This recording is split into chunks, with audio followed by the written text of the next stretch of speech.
전과 11범으로 험하게 살아온 박범석 씨가 예수님을 주인으로 바꾸고 나서 목사가 되어 십자가 의리를 지키며 살아온 드라마 같은 이야기 한번 들어보세요.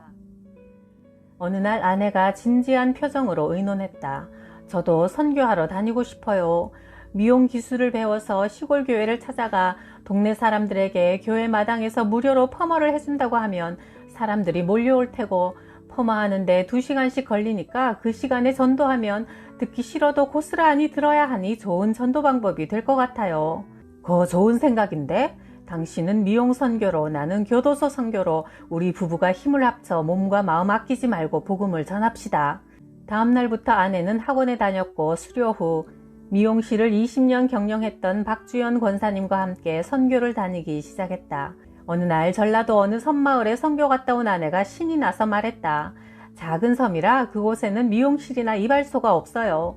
교회 마당에 어린아이부터 할머니까지 동네 사람들이 죄다 몰려왔는데 다음날 수요 예배에 5사람이나 예배에 참석했어요. 그곳 목사님도 무척 힘이 난다고 하시며 정기적으로 와달라고 하셨어요. 우리 부부가 함께 선교 갔다가 집에 와서 가장 힘들었던 점은 추운 겨울 연탄불이 꺼져 있어 번개탄으로 불을 지펴놓고 온기가 올라올 때까지 하얀 입김이 보이는 냉방에서 한참 기다려야 하는 것이었다. 하루는 아내가 말했다. 여보, 내 소원이 있다면 평수가 작아도 좋으니 아무 때나 더운 물 쓸 수 있고 선교 갔다 와서 따뜻하게 쉴 수 있는 아파트에서 살아보는 거예요. 며칠 후 함께 미용 선교를 하는 박주영 권사님이 와서 말했다. 우리 동네 마당이 500평이나 되고 집 바로 뒷산에는 계곡이 흐르고 마당 가운데는 연못도 만들어 놓은 저택이 있어요. 집 주인 부부가 집사님인데 미국으로 이민 가서 아이들 공부 다 마치면 10년 후에 다시 돌아오시겠대요. 이민 수속까지 다 끝내고 그 집을 지키며 살 수 있는 사람을 구한다고 해서 제가 박 전도사님을 추천했으니 내일 한번 찾아가 보세요. 다음날 나는 박 권사를 따라 하남시에 있는 저택으로 갔다. 마당에는 온갖 꽃이 피어있고 큰 나무들이 집을 둘러서 있고 뒷산은 온통 밤나무였다. 나는 마음속으로 이런 집에서 한번 살아봤으면 정말 좋겠다 생각했다. 나는 통마루에 앉아 주인을 만났다. 저는 윤완근 집사라고 합니다. 교도소 선교를 하신다고요? 박 전도사님 집회에 우리 부부가 한번 참석하고 싶네요.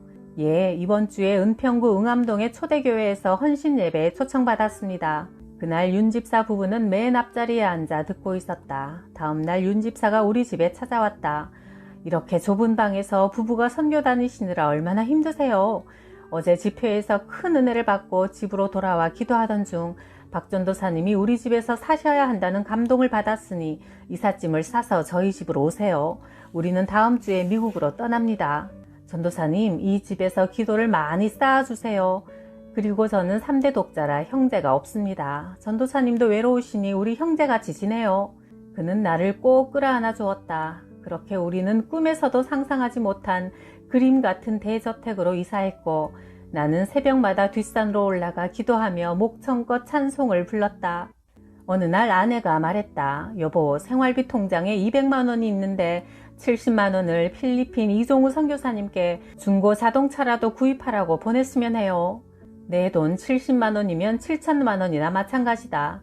선교하며 조금씩 모아온 내 전재산 생활비라 망설여졌다. 70만 원을 보내준 다음 날 영동 가구 전시장을 운영하는 이경희 장로에게서 전화가 왔다. 장로님 부부는 지금까지 10년 동안 매달 선교비를 보내주시는 고마운 분이다. 박 전도사, 아직 자동차 없지? 내가 하나 해줄 테니 내일 당장 하나 뽑아. 나는 깜짝 놀랐다. 중고차 사라고 헌금을 보냈더니 내 마음 중심을 보시고 하나님은 당장 새 차로 갚아주셨다. 70만 원에 10배나 되는 르망차를 골랐다. 자동차가 나오는 날 아내가 운전하고 드라이브하며 우리는 기뻐했다. 며칠 후 상계동 장애자 복지회관에서 집회 초청 전화가 왔다. 가보니 교회에 피아노가 없는 어려운 형편이었다. 나는 통장에 남은 금액 130만 원을 몽땅 찾아서 낙원상가 악기점으로 갔다. 마음에 드는 피아노가 있어 얼마입니까? 하니 아, 예, 영창 피아노라 비쌉니다. 마침 어떤 분이 이민 가면서 팔았는데 1년도 안 된 새 것이나 마찬가지입니다. 130만 원만 주십시오. 나는 신기했다. 어떻게 내 주머니 사정에 정확히 맞는 금액인가? 장애인 교회로 피아노를 배달시키고 나니 기쁨의 눈물이 흘렀다. 주님, 드릴 수 있는 믿음 주셔서 감사합니다. 과거처럼 범죄한 돈이 아닙니다. 거룩한 땀을 흘리며 모은 돈입니다. 예전에 남의 돈 뺐을 때도 기쁨이 있었지만 지금은 주는 자의 더 큰 기쁨을 알게 하시니 감사합니다. 다음 날 모르는 분에게서 전화가 걸려왔다. 저는 무학 장로교회에 다니는 이은순 권사라고 합니다. 극동방송 하나되게 하소서에 나오셔서 간증하신 것을 보고 꼭 만나 뵙고 싶어 연락드렸어요. 내일 저희 집에서 저녁 식사 초대를 하고 싶은데 꼭 와주세요. 망원동 회원약국으로 마중 나갈게요. 다음날 아내와 나는 그 권사님 댁으로 갔다. 저녁을 먹고 헤어질 때 권사님이 봉투를 내밀었다. 매달 20만원씩 선교 헌금을 보낼게요. 이 돈은 고기 사드세요. 선교도 잘 먹고 건강해야 하니까요. 그리고 가족들 생각나시면 내 집이다 생각하시고 언제든지 오세요. 나는 이렇게 하나님께서 공급해 주신 돈으로 독거노인들을 찾아가 쌀과 연탄을 사드리며 그리스도의 사랑을 전했다. 내가 초등학교 때 아버지가 바람을 피우자 어머니가 자살해버렸다. 나는 계모의 구박을 견디다 못해 15세에 집을 나와 33세까지 교도소를 11번 들락거렸다. 1986년 출소한 나는 고향 강원도 양구를 찾아 어릴 적 형제들과 뛰어놀던 삼식인의 제재소로 가보았다. 나도 그때는 티 없이 맑은 마음이었는데 어쩌다가 이렇게도 망가진 심령으로 세상을 살아가게 되었는가. 눈물이 주체할 수 없을 정도로 흘러내렸다. 소리 죽여 불러보았다. 어머니. 그때 내 눈에 교회의 십자가 불빛이 보였다. 나도 모르게 발걸음이 교회로 들어서자 주일 오후 예배를 드리고 있었다. 목사가 설교 중에 하나님은 여러분을 사랑하십니다 할 때 그 말이 귀에 거슬려 소리를 질렀다. 웃기지 마슈. 당신들이 나를 사랑한다면 내가 교도소 독방에서 동상 걸린 발을 붙잡고 있을 때 양말 한쪽 신겨 주었어? 추위에 떨고 있을 때 네이 한 벌 입혀 주었어? 당신네들끼리만 할렐루야 불러대며 살지 않았어? 그러자 양복을 말끔하게 차려입은 한 사람이 내게 다가왔다. 선생님, 잠깐 나가서 저하고 얘기 좀 나눕시다. 저는 이 교회 조택기 전도사라고 합니다. 오늘 저녁은 저희 집에 가서 주무세요. 다음 날 조전도사는 청평에 있는 한월산 기도원에 한번 가보자고 했다. 원장 이천성 목사님도 목사 되기 전에 교도소를 25번이나 갔다 왔던 깡패였어요. 그런데 예수님을 만나고 나서 지금은 전 세계를 다니며 부흥회를 인도하시는 훌륭한 분이 되었습니다. 나는 그 말에 호기심이 생겨 한월산 기도원에 따라갔다. 조전도사는 나를 대강당으로 데리고 가서 십자가 앞에 무릎을 꿇고 기도했다. 하나님 아버지, 저 형제를 이곳까지 데리고 오느라 정말 힘들었습니다. 이제 아버지 집에 왔으니 아버지가 강권적으로 만나주시어 이천성 목사님이 새 사람 된 것 같이 성령의 불로 저 사람의 마음을 녹여주시옵소서. 세상 모든 사람이 저 형제를 버렸으니 아버지가 꼭 만나주시기를 간절히 원합니다. 조전도사는 흐느껴 울고 있었다. 그 순간 나는 마음이 숙연해졌다. 저 사람이 믿는 예수가 과연 누구길래 나 같은 놈을 위해 울어줄 수 있단 말인가? 지금까지 나를 위해 울어준 사람은 아무도 없었다. 모두가 전과자라고 칼잡이 인간 쓰레기라고 차갑게 외면하지 않았던가? 그의 눈물에 내 가슴이 찡해졌다. 기도를 마친 조전도사가 내게 말했다. 형제님, 이곳에서 꼭 예수님 만나고 내려오십시오. 공부하는 신학생이라 돈이 없어 5,000원 밖에 드리지 못해서 죄송합니다. 이 돈으로 식사하며 기도하세요. 저도 범석 형제님을 위해 계속 기도할게요. 그날 저녁 나는 난생 처음으로 예배당 십자가 앞에 앉았다. 그래, 뭐가 있긴 있을 거야. 그렇지 않다면 사내가 어떻게 아무 이해관계도 없는 나를 위해 그렇게 절절하게 울어줄 수 있단 말인가. 나도 기도라는 걸 해보았다. 하나님, 당신은 있습니까? 없습니까? 당신이 진짜 살아있다면 왜 나는 이렇게 비참하게 살아야 합니까? 왜 어머니가 자살하게 놔뒀으며 나와 형은 계모가 싫어 집을 뛰쳐나와 피를 팔아 밥을 사 먹게 했으며 지긋지긋한 교도소 생활을 하게 내버려 두었습니까? 나는 당신이 살아있다는 것을 믿을 수가 없습니다. 정말 살아계시다면 한번 내 앞에 나타나야 내가 믿을 게 아닙니까? 서러움의 눈물이 펑펑 쏟아졌다. 그때였다. 강대상 뒤에 십자가에서 시뻘건 불덩어리가 빠져나오더니 내 앞으로 날아와 내 가슴을 치고 들어오자 나는 너무도 뜨거워서 떼굴떼굴 굴렀다. 예전에 담뱃불로 팔뚝을 지져보았지만 그것과 비교할 수 없을 만큼 뜨거웠다. 그때 우레와 같은 음성이 들렸다. 네가 이래도 예수가 없다고 하겠느냐? 아이고 뜨거워, 아이고 뜨거워. 하나님, 제가 잘못했습니다. 당신을 믿겠습니다. 고백과 동시에 머리끝에서부터 발끝까지 나를 다 태워버릴 듯 뜨거웠던 현상은 거짓말같이 없어졌다. 바닥엔 눈물, 콧물, 땀이 흥건하게 고여 있었다. 이 광경을 옆에서 지켜보던 사람들이 말했다. 큰 은혜 받으셨네요. 정말 부럽습니다. 성령 불 체험은 여기 성경에도 기록되어 있습니다. 알려주면서 성경 구절을 보여주었다. 나는 너희를 회개하게 하기 위해 물로 세례를 주지만 내 뒤에 오시는 이 예수는 나보다 능력이 많으시니 그는 성령과 불로 너희에게 세례를 주실 것이다.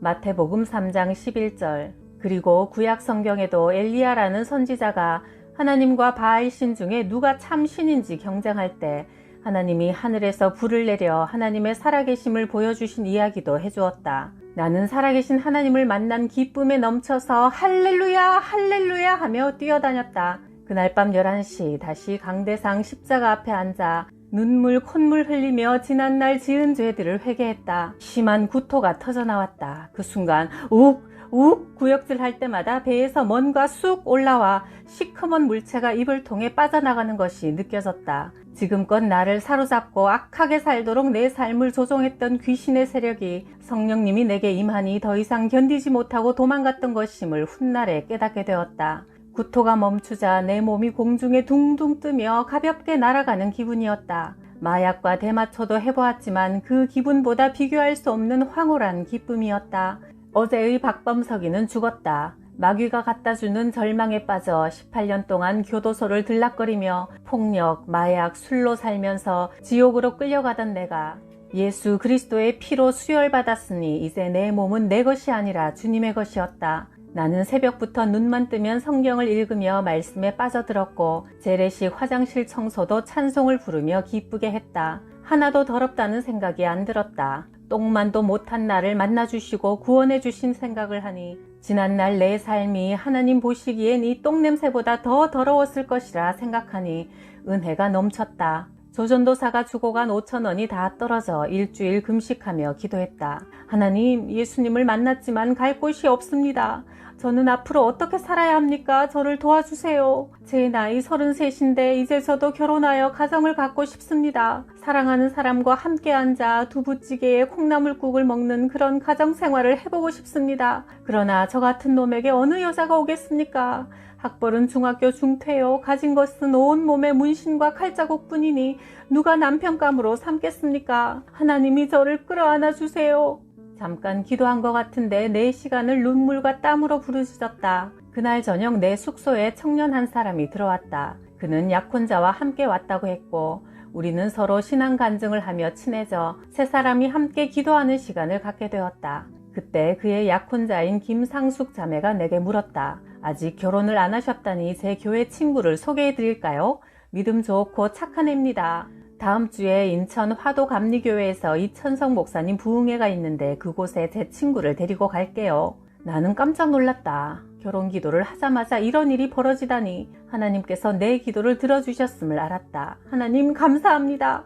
김상숙 자매는 중앙대학교 대학원에 재학 중이었고 소련 선교사로 가기 위해 준비 기도하러 왔다고 했다. 3일 후 나는 그 부흥회에 참석했고 예배를 마치고 근처 제과점에서 그녀와 첫 만남을 갖게 되었다. 나는 그녀에게 다짜고짜 물었다. 성령을 받았습니까? 그녀는 머뭇거렸다. 받은 것 같기도 하고 못 받은 것 같기도 하고 그래요. 나는 소리쳤다. 아니, 성령을 받았는지 안 받았는지조차 모른단 말입니까? 하나님께서 우리 두 사람을 만나게 하셨는지 아닌지 대한수도원에 가서 같이 기도해 봅시다. 우리는 기도원에 올라갔고 며칠 후 그녀는 눈물을 펑펑 흘리며 말했다. 하나님이 크게 쓰시려고 준비하시는 분을 내 마음대로 판단했던 교만을 용서하세요. 박 선생님이 하나님이 만나게 해주신 사람인지 확실히 가르쳐 달라고 간절히 기도하는데 놀라운 환상을 보았어요. 박 선생님이 걸어오시는데 너무나 밝은 빛이 어깨에 머물러 계시는 것을 똑똑히 보았어요. 박 선생님은 하나님이 함께 하시는 분이고 앞으로 주의 종으로 부르심을 받으신 것 같아요. 나는 얼른 말했다. 우리 결혼합시다. 며칠 후 조전도사가 소개해준 교회에서 우리는 결혼식을 올렸다. 망우리 공동묘지 근처에 월세 4만원짜리 방을 구했다. 나는 어린이 1일 학습지 구독 신청을 받아오는 영업일을 하며 하루에 시간을 정해놓고 매일 5시간씩 성경을 읽었다. 2년 후 천구절을 외우게 되었다. 말씀의 은혜를 받자 나는 앞으로 오직 주님을 기쁘시게 하는 일에만 열중하면서 살게 해달라고 간구하는 심정으로 오살리 기도원에 가서 15일 금식 기도를 했다. 밤늦게 기도굴에서 두 손을 들고 한참 기도하고 있는데 갑자기 마귀가 긴 창을 들고 나를 찌르려고 덤벼드는 것이 환상으로 보였다. 처음 있는 일이라 나는 깜짝 놀라 소리쳤다. 예수 그리스도의 이름으로 물러가라! 그러자 마귀가 사라졌다. 마귀는 내가 18년 동안이나 자기의 종노릇 하다가 이제는 예수 믿고 하나님의 자녀가 되어버리니 기도하는 것이 보기 싫어 방해를 한 것이다. 나는 귀중한 젊은 시절을 사탄에게 몽땅 바쳐버렸던 것이 너무도 억울했다. 하나님, 건달 세계에도 의리가 있듯이 이제 남은 날들은 내 평생 십자가 의리를 지키면서 살게 하옵소서. 훗날 생을 마감할 때 하늘아버지 앞에 가서 잘했다, 충성되고 의리 있는 종아 하시며 부끄럽지 않는 종이 되게 하옵소서. 장기간의 금식 기도를 나 자신도 놀랄 정도로 기쁘게 끝내고 집으로 돌아왔다. 다음날 어떻게 알았는지 용산경찰서 뒤에 넝마주의들이 모여 예배드리는 교회에서 주일 오후 예배에 간증을 부탁해왔다. 나는 떨리는 마음으로 난생 처음 강단에 서서 3시간에 걸쳐 나 같은 죄인 괴수를 살려주신 하나님의 놀라운 사랑을 전했다. 교회는 눈물바다가 되었고 회개 기도가 폭발했다. 다음날 아침 또 전화가 왔다. 여기는 기독교 방송국 새롭게 하소서인데요. 오셔서 간증을 해주세요. 교회에서 추천을 해주셨습니다. 나는 아내와 함께 종로 5가에 있는 방송국을 찾아갔다. 영화배우 고은아 집사가 반갑게 맞아주었다. 1시간 동안 내내 눈물로 간증하고 나왔다. 며칠 후 내가 다니는 교회 주일 11시 예배 시간에 난리 소동이 벌어졌다. 여전도 회장이 대표 기도를 하는데 청년 하나가 뛰어나와 욕설을 퍼붓고 밀치자 전도사가 말리니 청년은 전도사의 배를 발길질하여 전도사가 뒤로 벌렁 넘어지고 예배 시간이 난장판이 되어버렸다. 그런데 내 눈에는 그 청년을 붙잡고 있는 귀신들이 보여 내가 그 청년 앞으로 다가갔다. 예수 그리스도의 이름으로 명하노니 예배를 방해하는 악하고 더러운 귀신아 썩 떠나가라! 소리를 치니 내 앞에서는 꼼짝도 못하고 뒤로 쿵 넘어졌다. 기도와 금식 외에는 이런 귀신이 쫓겨나갈 수 없다는 예수님 말씀이 순간 생각났다. 며칠 후 목사님이 사택으로 나를 불렀다. 혹시 금식 기도하시면서 신학교 가라는 응답을 못 받으셨습니까? 가라는 응답을 받았는데 지금 준비 기도 중입니다. 그러면 제가 등록금을 내줄 테니 미국 밥 존스 신학대학교 분교인 밥 존스 신학교에 원서 접수를 하세요. 나는 하나님의 은혜로 신학생이 되었다. 방송을 보고 많은 교회에서 초청 전화가 왔다. 나는 전국 52개 교도소 소년원을 순회하며 복음을 전했다. 나는 뉴욕 순복음 교회의 초청을 받아 3,000명 성도 앞에서 집회를 하고 미국 구경도 하게 되었다. 퀸즈 라이클 교도소에도 방문했다. 주로 흑인들과 중국 갱들, 한인 갱들이 집회에 참석했다. 나는 뜨겁게 내가 만난 예수 그리스도를 증거했다. 태권도로 말하면 인간은 5단, 마귀는 6단, 예수님은 완전 숫자인 7단입니다. 5단인 우리는 6단 마귀를 이길 수 없습니다. 6단이 이끄는 대로 쓰러지게 되어 있습니다. 유혹이 들 때마다 7단인 예수님께 기도하면 주님의 능력으로 여러분을 괴롭히는 마귀는 여러분을 더 이상 멸망으로 끌고 가지 못하고 도망갑니다. 형제님들, 그동안 여러분이 손으로 범죄한 것 때문에 예수님이 손에 못 박혔고 발로 범죄한 것 때문에 발에 못 박히셨으며 우리의 욕심과 탐심과 허영 때문에 옆구리에 창으로 찔리셨으며 하나님을 부인하고 대적한 우리의 교만 때문에 머리에 가시면류관을 쓰셨습니다. 우리의 죄를 대신 지고 십자가 위에서 사형당하시고 우리에게는 무죄를 선고해 주신 예수님을 주인으로 영접하고 지난 삶을 회개하여 다시는 범죄의 길로 가지 맙시다. 예수님의 십자가 사건을 나를 위한 일로 믿는 자는 죄사함 받고 구원을 얻습니다. 그러자 여기저기서 눈물을 흘리며 대부분의 사람들이 예수님을 영접하겠다고 손을 들었다. 집회가 끝나자 20대 한국인이 내게 다가왔다. 강사님, 저희를 위해 기도해 주세요. 제 공범들이 다 기도를 받고 싶어 합니다. 5명이 나왔다. 너희들 죄명이 뭐냐? 예, 저희는 KP라는 조직입니다. KP가 무슨 뜻이냐? 예, 코리안 파워라는 뜻입니다. 저희는 예수님에 대해서 잘 모릅니다. 그런데 강사님께서 만난 예수님을 우리도 만나고 싶습니다. 나는 기도했고 기도받던 청년들 중 2명이 온 몸이 감전되는 듯 몸이 떨린다고 하면서 회개 기도가 터졌다. 의인을 위해서가 아니라 죄인을 부르기 위해 오셨다고 하신 예수님의 영이 교도소 집회마다 강하게 역사하셨다. 아가페 선교교회 집회 마지막 날, 앞자리에 앉아있던 어떤 남자 성도가 자기 옆 사람을 흔들면서 손으로 나를 가리키며 깜짝 놀라는 모습을 하고 있어 무슨 일인가 궁금했다. 설교를 마치고 나자 그가 내게 달려와 내 손을 덥석 잡으며 말했다. 강사님, 저는 2년 전에 이민을 와서 교회에 계속 다녔지만 한 번도 영적인 체험을 못했습니다. 그런데 오늘 참으로 놀란 것은 설교 끝 무렵에 약 5분 동안이나 강사님 어깨에 빛이 너무도 환하게 비추는 것을 제 눈으로 똑똑히 보았습니다. 하나님은 말씀이요 빛이라고 하셨는데 그렇다면 강사님 설교하실 때 하나님이 함께 하셨다는 것이고 그러면 우리 목사님이 설교하실 때도 목사님을 통해 하나님이 말씀하신다는 거겠죠? 나는 오늘 너무나 귀한 은혜를 체험해서 기뻐요. 그는 눈물을 줄줄 흘리며 흥분했다. 아, 오늘 설교에도 하나님이 나와 함께 하셨구나. 감사합니다. 나는 하나님이 부족한 나를 통해 직접 각 교회에 필요한 말씀을 전하신다는 것을 그 집사님을 통해 새삼 알게 되어 큰 힘이 되었다. 1999년 나는 교도소에서 출소해도 갈 곳 없는 사람들을 위해 생활관을 만들었다. 고향 강원도 춘천에 방 3개짜리 100평 집을 얻었다. 출소자들이 일을 나갔다가 저녁에 돌아오면 잔디밭에서 삼겹살을 구워 먹으며 가족적인 분위기가 나도록 나무 평상을 대추나무 밑에 놓았다. 대문에는 나그네 쉼터 선교회라고 간판을 걸어 놓았다. 나는 이곳에 오는 사람들에게 외친다. 형제들이여, 우리가 지금까지 마귀를 주인으로 삼아 지옥 같은 삶을 살았지만 이제 예수님을 주인으로 바꾸어 모시고 절망에서 소망으로, 죽음에서 생명으로, 지옥 가는 인생길에서 천국으로 향하는 삶을 누리시길 바랍니다. 우리가 그리스도 안에서 그의 풍성한 은혜로 그의 피로 말미암아 구원 곧 죄사함을 받았습니다. 에베소서 1장 7절.